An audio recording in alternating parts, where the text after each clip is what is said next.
Hello friends, आज हम लोग बात करने वाले हैं वान डेर वाल्स इंटरेक्शन की। वान डेर वाल्स इंटरेक्शन क्या होता है? जैसा कि आप जानते हैं कि real gases ideal gases equation P equal to nRT को फॉलो नहीं करती and the non polar gaseous compound is condensed up to the liquid state which in turn can be made to solidified। Van der Waals जो कि एक Dutch scientist थे, उन्होंने major किया कि कुछ some sort of forces between the non polar gases compounds, according to which जो हमारे नॉन पोलर कंपाउंड होते हैं, उन कंपाउंड्स में जो पॉजिटिव चार्ज डेंसिटी और नेगेटिव चार्ज डेंसिटी होती है वो कोइंसाइड होती है और पूरा मॉलिक्यूल सिमेट्रिक होता है, जिसके कारण उस पर कोई भी चार्ज नहीं होता है और वो एक नॉन पोलर मॉलिक्यूल के रूप में एग्जिस्ट करता है। बट एज यू नो कि मॉलिक्यूल्स हमेशा मोशन में बने रहते हैं, उनके बीच कोलिजन्स होती हैं, तो किसी भी रीजन से, चाहे वो मोशन के दौरान या कोलिजन के फलस्वरूप, उनकी जो चार्ज डेंसिटी है वो थोड़ी सी वेरी कर जाती है।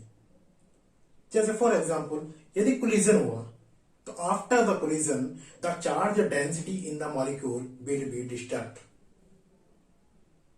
इस तरीके से जब वो चार्ज डेंसिटी डिस्टर्ब हो जाती है तो positive charge density and negative charge density coincide नहीं रहती, जिस कारण से जहां पर उसके इलेक्ट्रॉनों का मूवमेंट, इलेक्ट्रॉनों का फ्लो जिधर ज्यादा हो जाता है उधर की ओर को थोड़ा सा नेगेटिव चार्ज मूव कर जाता है और जिधर से इलेक्ट्रॉनों का मूव हो जाता है उधर पॉजिटिव चार्ज क्रिएट हो जाता है। ये इंस्टेंटली होता है। This is called as instant generation of dipole and you can say instant dipole moment. जो इस मॉलिक्यूल का डाइपोल मोमेंट होगा वो इंस्टेंटेनियस डाइपोल मोमेंट होगा, because this is instantaneous dipole. अब ये आपके पास में इंस्टेंटेनियस जो डाइपोल जनरेट हो गया है वो जब दूसरे मॉलिक्यूल के कांटेक्ट में आता है, दूसरे मॉलिक्यूल के कांटेक्ट में आने पर वो अपनी ओर को इलेक्ट्रॉनों को शिफ्ट करा लेता है, वो अपनी ओर को अपोजिट चार्ज अट्रैक्ट कर लेता है। जैसे जिधर की ओर आपका इंस्टेंटेनियस डाइपोल में पॉजिटिव चार्ज है वो नेगेटिव चार्ज को अपनी ओर को अट्रैक्ट कर लेगा और जिधर की ओर नेगेटिव चार्ज है वो पॉजिटिव पार्ट को अपनी ओर को अट्रैक्ट कर लेता है किसी दूसरे मॉलिक्यूल का। वो भी नॉन पोलर मॉलिक्यूल होता है, बट ये मॉलिक्यूल जो इंस्टेंटेनियस यहां पर डाइपोल में कन्वर्ट हो गया है वो दूसरे मॉलिक्यूल को अपनी ओर को इंड्यूस्ड करता है, तो इंड्यूस्ड डाइपोल दूसरे में क्रिएट हो जाता है। जैसे कि हमारा इंस्टेंटेनियस डाइपोल अपनी ओर को अपोजिटली चार्ज पार्ट अट्रैक्ट करता है, due to which an induced dipole generated and the dipole movement of another induced dipole formed. दूसरा जो हमारा इंड्यूस्ड डाइपोल जनरेट हो गया है उसमें भी डाइपोल मूवमेंट क्रिएट हो जाता है। बट ये पूरा प्रोसेस तब होता है जब तक कि आपके पास में वो दोनों मॉलिक्यूल आपस में कांटेक्ट में ना आए। जब तक वो कांटेक्ट में नहीं आएंगे तब तक वो पॉसिबल नहीं होगा। जब वो आपस में कांटेक्ट में आते हैं तब उस तरीके से वो एक इंस्टेंटेनियस जो हमारा डाइपोल जनरेट हुआ है वो दूसरे मॉलिक्यूल को इंड्यूस्ड कर लेता है and this is called as instantaneous induced dipole। And this attractive force between instantaneous dipole and induced dipole is called as instantaneous induced dipole forces, and this force is also called as London forces or dispersive forces. But ये सब तभी possible है जब दोनों molecule आपस में contact में आए। जब दोनों मॉलिक्यूल सफिशिएंटली कांटेक्ट में आते हैं, नजदीक आते हैं, तभी ये इंड्यूस्ड डाइपोल जनरेट होता है और तभी ये instantaneous induced dipole forces generate होते हैं, जो कि आप लंदन फोर्सेस या डिस्पर्सिव फोर्सेस के नाम से जानते हैं। फॉर एग्जाम्पल, ये किस प्रकार से जनरेट हो रहा हमारा इंड्यूस्ड डाइपोल, ये आप देख सकते हैं। You can see this is the normal atom, centre of positive and negative charge coincide, यहाँ पर symmetrical form, and the electron cloud distorted in this way, positive charge this and the electron cloud is this distorted position, so this is called an instantaneous dipole. Now this is the instantaneous dipole come contact in with other non-polar molecule or atoms, then it is distorted others in this way and held together. But on overall process, ये जो आपका instantaneous dipole है जो generate हुआ है और जो इसने इंड्यूस्ड डाइपोल जनरेट किया है, ये दोनों कॉन्स्टेंटली चेंज होते जाते हैं। ये बराबर रूप से कॉन्स्टेंटली चेंज होते जाएंगे और नए फॉर्म होते जाएंगे, बट आपस में इन्हीं फोर्सेस के द्वारा आपस में ये जुड़े रहते हैं। ये इनका जो फोर्स है ऑफ अट्रैक्शन का, जिसको हम वान डर वाल्स फोर्सेस कह रहे हैं, लंदन फोर्सेस कह रहे हैं, वो इनको आपस में बांधे रखता है। अब जैसे कि आप देख सकते हैं इस पिक्चर में, यहाँ पर इस पिक्चर में आप देख सकते हैं कि एक इंस्टेंटेनियस डाइपोल जो है वो दूसरे मॉलिक्यूल को या एटम को अपनी ओर को पास आने पर, अपने कांटेक्ट में आने पर इंड्यूस्ड कर लेता है, एक नए डाइपोल के रूप में जनरेट कर लेता है। तो यहां पर आप देख सकते हैं कि इन दोनों मॉलिक्यूल के पास आने की जो प्रोबेबिलिटी होगी, जो इंड्यूस्ड करने की प्रोबेबिलिटी होगी, वो सबसे ज्यादा निर्भर करेगी कि उसका एरिया क्या है। Greater the size of atoms और molecules, greater will be the possibility to generate the induced dipole. So जितना ज्यादा बड़ा साइज होगा उतना ज्यादा साइज का यहाँ, उतना इजीली यहाँ पर हमारा ये इंड्यूस्ड डाइपोल जनरेट होगा। वो इस तरीके से ये पूरा सिस्टम चलता रहता है। एक इंस्टेंटेनियस डाइपोल जनरेट होता है, वो दूसरे नॉन पोलर मॉलिक्यूल या एटम्स को इंड्यूस्ड कर लेता है और दोनों आपस में हेल्ड टुगेदर हो जाते हैं। इसी के कारण यहां पर हम और भी कई फैक्टर को डिफाइन कर सकते हैं इन वान डर वाल्स फोर्सेस के कारण। जैसे कि फर्स्ट फैक्टर है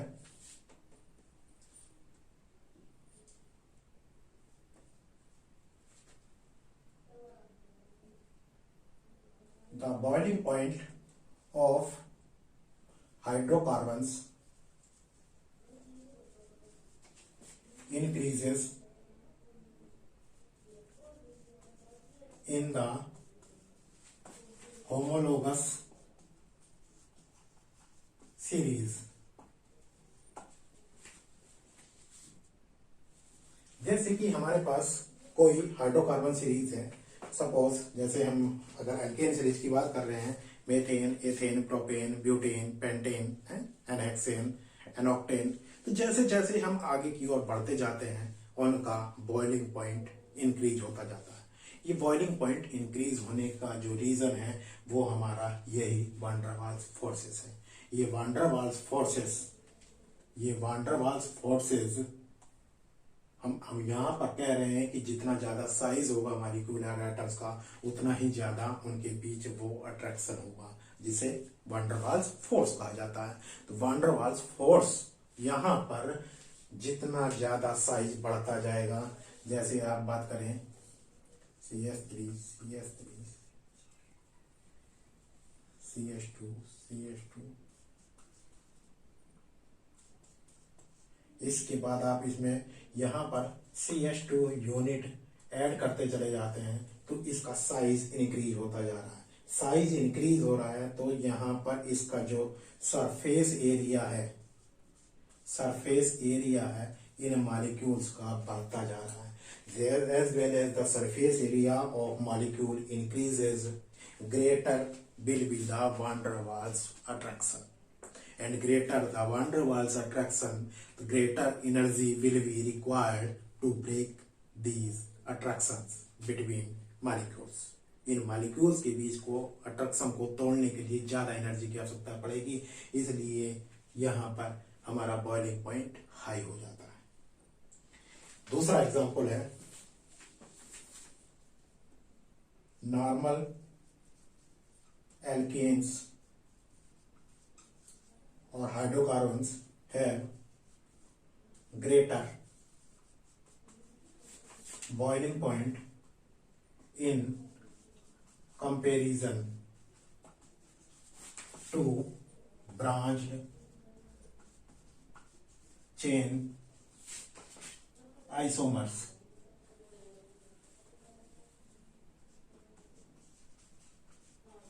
यदि हमारे पास एक लॉन्ग चेन हाइड्रोकार्बन है और एक हमारा उसी के पास ब्रांच चेन वाला आइसोमर है, तो ये देखा जाता है कि normal chain hydrocarbons have higher boiling point in comparison to chain hydrocarbons.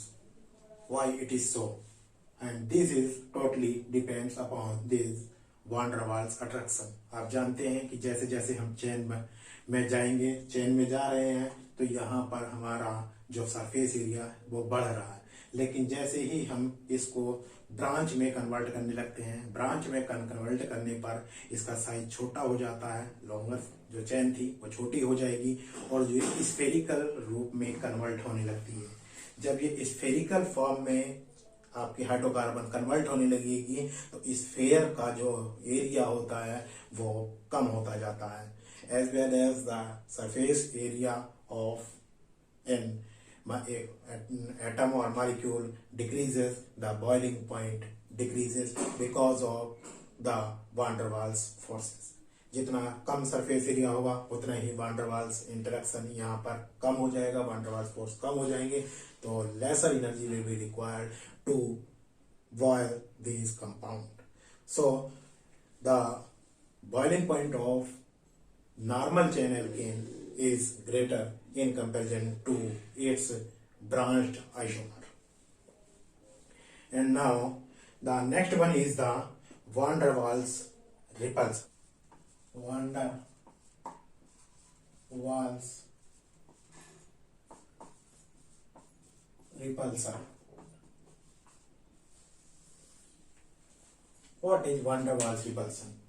जैसे हमारे पास यहाँ अभी तक हम बात कर रहे थे, ये दो मॉलिक्यूल हैं, जब ये सफिशिएंटली क्लोज टुगेदर होते हैं तब इनमें van der Waals फोर्स इनको आपस में बांध देता है।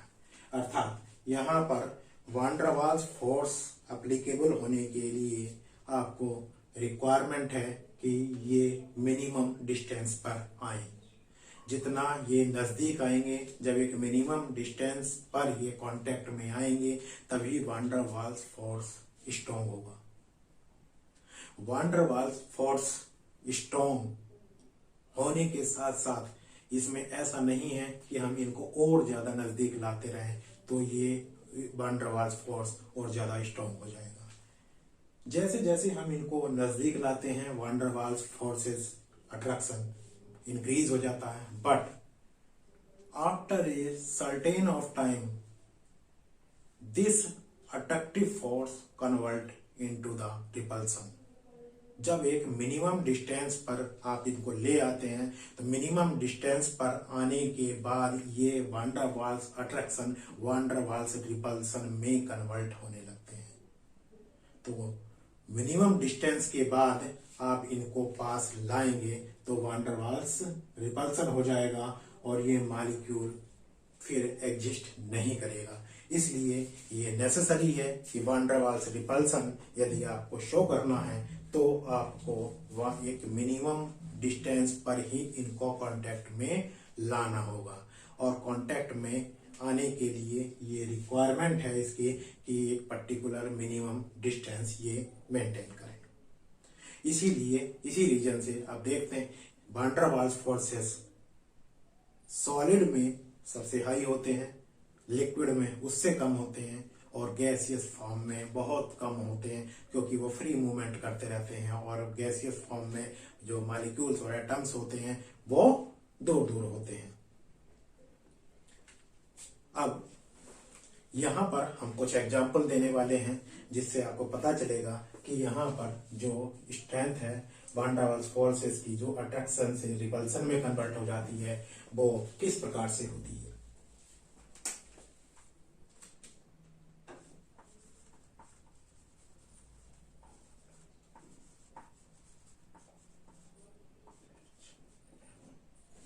इस तरीके से हमने यहाँ पर देखिए कुछ एटम्स और ग्रुप्स रखे हैं और वान डेर वाल्स रेडियाई रखी है, जो कि हम बात कर रहे हैं कि एक मिनिमम डिस्टेंस पर यहाँ पर आने पर वो वान डेर वाल्स फोर्स स्ट्रॉन्ग होता है और उसके बाद वो रिपल्सन में कन्वर्ट हो जाता है। तो वो पर्टिकुलर जो डिस्टेंस है जिसके बाद वो रिपल्सन में कन्वर्ट होना शुरू हो जाता है, वो वान डेर वाल्स रेडियाई पर एटम्स की और मॉलिक्यूल्स की वान डेर वाल्स रेडियाई पर निर्भर करता है। And this will be equal to, जब वहां पर वो रिपल्सन शुरू करता है तो रिपल्सन के लिए this will be equal to the sum of van der Waals radii of two atoms come in contact. जो दो एटम आपस में कांटेक्ट में आ रहे हैं या ग्रुप कांटेक्ट में आ रहे हैं, तो उनकी जो वान डेर वाल्स रेडियाई है उन वान डेर वाल्स रेडियाई की सम के बराबर होगी। तो यहाँ पर जैसे हाइड्रोजन की हमारे पास वान डेर वाल्स रेडियाई 120, नाइट्रोजन की 150, ऑक्सीजन की 140, सल्फर की 190, और इसी प्रकार से यहाँ पर और सबकी भी एग्जांपल के तौर पर दी गई है, जो पर मिलियन में दी गई है, पर मिलियन में। तो ये इसके आधार पर हम एक्सप्लेन कर सकते हैं कि इस पर्टिकुलर रेडियाई के बाद जो वान डेर वाल्स रेडियाई से कम होने पर वो अट्रैक्टिव फोर्स रिपल्सिव फोर्स में कन्वर्ट होने लगता है।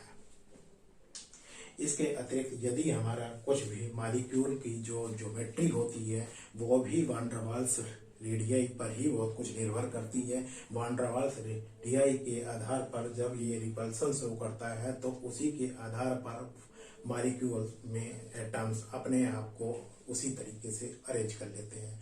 फॉर एग्जाम्पल यहाँ पर अगर हम बात करें 1,3 डाइमेथिल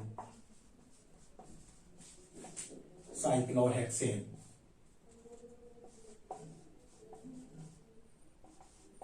इस मॉलिक्यूल में 1,3 डाइएक्सियल इंटरेक्शन होता है।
This is 1,3 dimethyl cyclohexane. ये दोनों एक्सियल हैं, 1,3 डाइएक्सियल एंड 1,3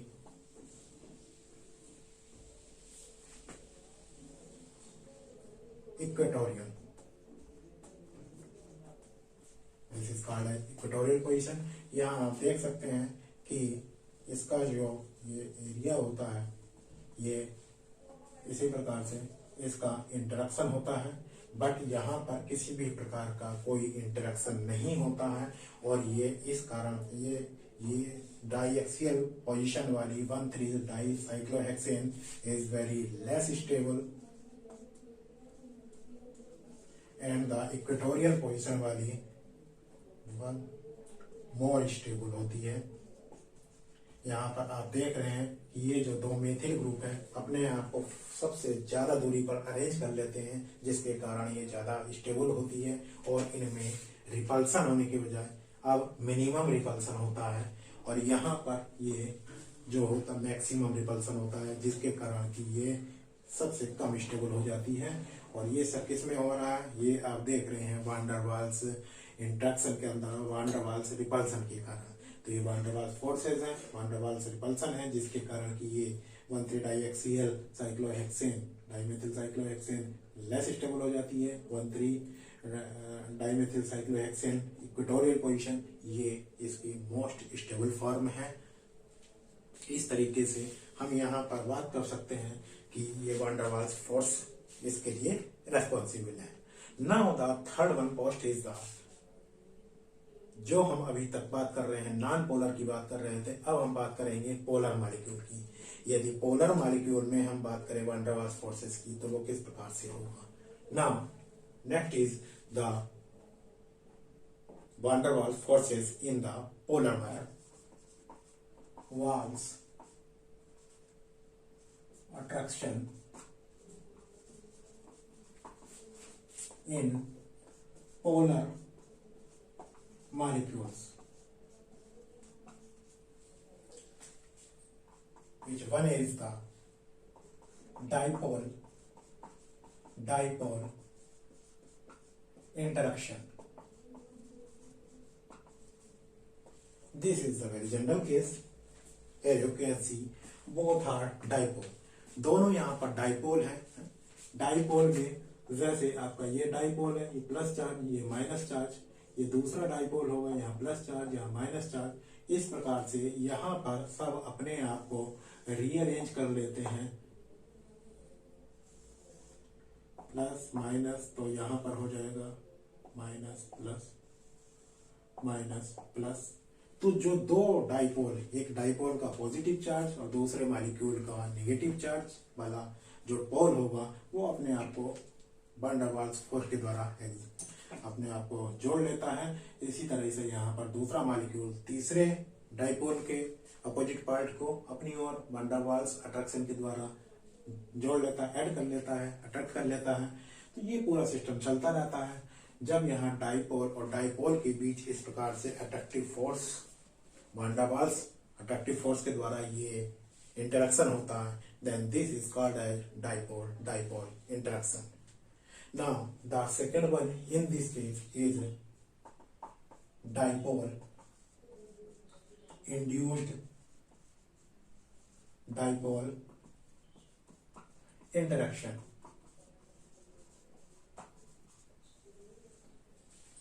यहां पर देखिए एक डाइपोल है, दूसरा इंड्यूस्ड डाइपोल है।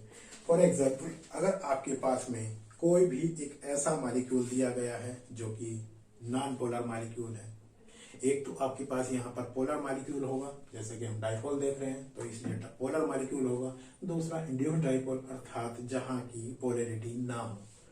तो होता क्या है इसमें, डाइपोल तो ऑलरेडी अपने में 2 चार्ज वाला पोल होता है।